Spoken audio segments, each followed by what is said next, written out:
සීතල නත්තල් කාලෙ කීවම අපිට මතක් වෙන්නෙම නත්තල් ගහ. ඒත් මේ ගහට නත්තල එක්ක තියෙන සම්බන්ධය ඔබ දන්නවද? දෙසැම්බර් මාසයේ සීතලත් අඳුරු බවත් ආදී මිනිස්සුන්ට අසාමාන්‍ය දෙයක් වුණා.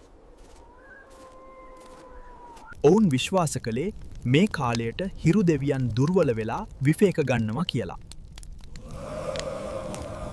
වසන්තය ආවත් එක්කම හිරු දෙවියන් නැවත ශක්තිමත් වෙලා ලෝකයට එනවා කියලා ඔවුන් හිතුවා. සීතල අතරත් කොළපාටින් හිටපු එවර්ග්‍රීන් ගස ඒ වෙනස ඔවුන්ට පෙන්වා දුන්නා. ඒ නිසා එවර්ග්‍රීන් අතු ගෙනෑවිත්ත තමන්ගේ නිවාස අසල එල්ලන්න ඔවුන් පටන් ගත්තා. විශේෂයෙන්ම රෝමානු ජාතිකයන් අතරත් වයිකික්වරුන් අතරත් මේ විශ්වාසය දැඩිව තිබුණා. නත්තල් කාලයට එවර්ග්‍රීන් ගසක් නිවස තුළට ගෙනවිත් සරසන්න පටන් ගත්තේ ජර්මනියෙන්. වික්ටෝරියා රැජින නත්තල් ගස මේ සම්ප්‍රදාය ලෝකයටම හඳුනවා දුන්නා. රටවල් තමන්ටම ආවේනික විදිහට නත්තල් ගස් සැරසුවා.